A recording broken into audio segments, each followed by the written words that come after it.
Olá, pessoal. Eu sou a professora Cláudia Tenório e estamos voltando aqui para trazer mais uma das questões da banca IBAN, né? Nós estamos aqui no nosso módulo de questões de concurso da banca IBAN e nós estamos aí olhando como que essa banca exige que os seus candidatos, né, conheçam a teoria, sim, mas acima de tudo, que saibam aplicar essa teoria, né? É o que a gente tem visto aí em relação àquilo que, né, teoria prática. E, né, assim, a gente vê que essa banca, eu acho até porque a banca IBAN, eu já expliquei em outro vídeo para vocês, né? Ela presta serviço à administração pública municipal, né? Então, essa questão de ter, por exemplo, o servidor, né, bem treinado, capaz de operar a política pública, é muito importante. Então, a gente vê isso, né, isso bem presente na banca. E a gente tem aqui um estudo de caso, né, que a gente já tem visto, caiu na prova da Prefeitura Municipal de Japaratuba, em Sergipe, né, 2014, e a situação é a seguinte: a partir da escuta feita por uma assistente social da situação a seguir, no CRAS, a assistente social atende uma família formada por uma mulher de 38 anos com câncer de colo de útero em tratamento de quimioterapia e radioterapia, que vive com sua filha de 15 anos, seus pais, 3 irmãos adultos e solteiros, além de 4 sobrinhos cuja idade varia entre 6 a 11 anos. Todos os membros dessa família estão desempregados e não mantêm vínculo previdenciário, à exceção do pai da usuária, que é motorista de ônibus, cuja renda é de 1,5 salário mínimo. Então, na prova original era a questão 9. A partir dessa situação, eles vão pedir a seguinte coisa: em função da preocupação demonstrada pela assistente social em possibilitar a integração dos irmãos adultos ao mercado de trabalho, a usuária demanda o mesmo encaminhamento para a sua filha, né? A gente já viu aqui questão que abordava o encaminhamento com a usuária, a gente já viu a questão que abordava o encaminhamento com os irmãos da usuária, agora a gente vai olhar, né, a questão que trata do encaminhamento com a filha da usuária. E a gente sabe que é uma menina de 15 anos, né? Então, a gente tem que pensar nesse encaminhamento. Com base no Estatuto da Criança e do Adolescente, a profissional explica à mulher que toda adolescente maior de 14 anos tem direito à iniciação ao trabalho. Tal iniciação é compreendida pelo Estatuto como profissionalização. Por isso, o trabalho deve ser realizado na condição de assalariado, aprendiz, informal, voluntário. Então, vamos olhar aí essa questão, e aí eu quero te convidar, né? A gente vai aqui mergulhar um pouco nessa questão, olhando o próprio estatuto, né? O estatuto da criança e do adolescente, a Lei 8.069, de 13 de julho de 1990, vai trabalhar com o direito à profissionalização e à proteção do trabalho. E aí vai ser bem claro, né, no artigo 60, aquilo que já está presente, inclusive, né, na Constituição Federal, na CLT, né, no nosso país, é proibido qualquer trabalho a menores de 14 anos, salvo na condição de aprendiz. Então, né, 12 anos começa aí a fase de adolescência. Então, até 14 anos, eles só podem ser aprendizes, tá?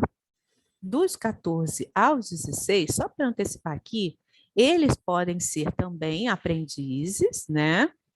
Sendo que de 16 em diante, né? Aí no caso, muitos têm aprendizagem que vai até os 21 anos, tá?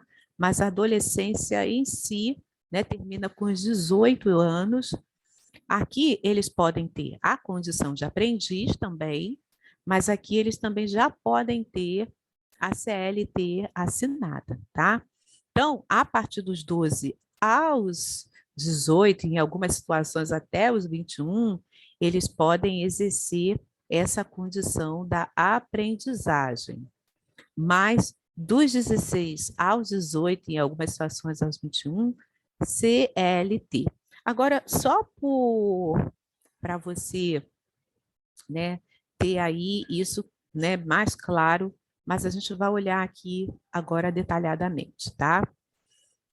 Então, o 61 vai dizer: a proteção ao trabalho dos adolescentes é regulada por lei especial, né? Tem lá a lei da aprendizagem, que a gente pode, em outro momento, estar olhando, né? Para essa questão, a gente não vai precisar ir tão a fundo, porque a própria questão já está delimitando o Estatuto da Criança e do Adolescente como base para a resposta, ok? Aqui, ó. Considera-se aprendizagem a formação técnico-profissional ministrada segundo as diretrizes e bases da legislação de educação em vigor, tá? Então, a aprendizagem ela tem uma característica que não é simplesmente voltada para o trabalho. Vai falar de cidadania, vai até compreender, né, o próprio desenvolvimento do adolescente. As instituições, né, que trabalham com formação, eles trazem no seu currículo, né, tem assim orientações mínimas do que precisam trabalhar com esses aprendizes. E essa formação, ela vai ter que obedecer a alguns critérios, que é garantia de acesso e frequência obrigatória ao ensino regular. O adolescente precisa estar necessariamente na escola. Atividade compatível com o desenvolvimento do adolescente. Nada, né, que prejudique o seu desenvolvimento, né, enquanto pessoa em desenvolvimento, e obedecendo horário especial para o exercício dessa atividade, tá? Agora, ao adolescente até 14 anos de idade, é assegurada a Bolsa Aprendizagem. Na verdade, a Bolsa Aprendizagem é assegurada enquanto estiver na condição de aprendizagem, né? Ao adolescente aprendiz maior de 14 anos, são assegurados direitos trabalhistas e previdenciários, né? Aí já é um recorte dentro da própria faixa etária que pode ser exercida a aprendizagem. Ao adolescente portador de deficiência, é também assegurado o trabalho protegido. O adolescente empregado, aprendiz, né? Ele pode ser o adolescente empregado, ele pode ser o adolescente aprendiz, ele pode ser o adolescente em regime familiar de trabalho, ele pode ser o adolescente aluno de escola técnica, assistido em entidade governamental ou não governamental, é vedado o trabalho. Não pode ter essas quatro características. Não pode ser trabalho noturno, né? Realizado entre 20 horas, né? 8 horas da noite, entre 22 horas, perdão, entre 22 horas e as 5 horas da manhã, né? Então, o adolescente, vou colocar até em vermelho aqui, não pode trabalhar entre 22 horas e 5 horas da manhã, né? Ele não pode trabalho perigoso, insalubre ou penoso. Ele não pode estar em locais, né, que prejudiciais à sua formação e ao seu desenvolvimento físico, psíquico, moral e social. E realizado em horários e locais que não permitam a frequência à escola. Então, essas quatro situações não podem existir. Agora, o programa social que tenha por base o trabalho educativo, né, seja em entidade governamental ou não governamental sem fins lucrativos, deve sempre assegurar ao adolescente que ele participe das condições de capacitação para o exercício da atividade regular remunerada, né?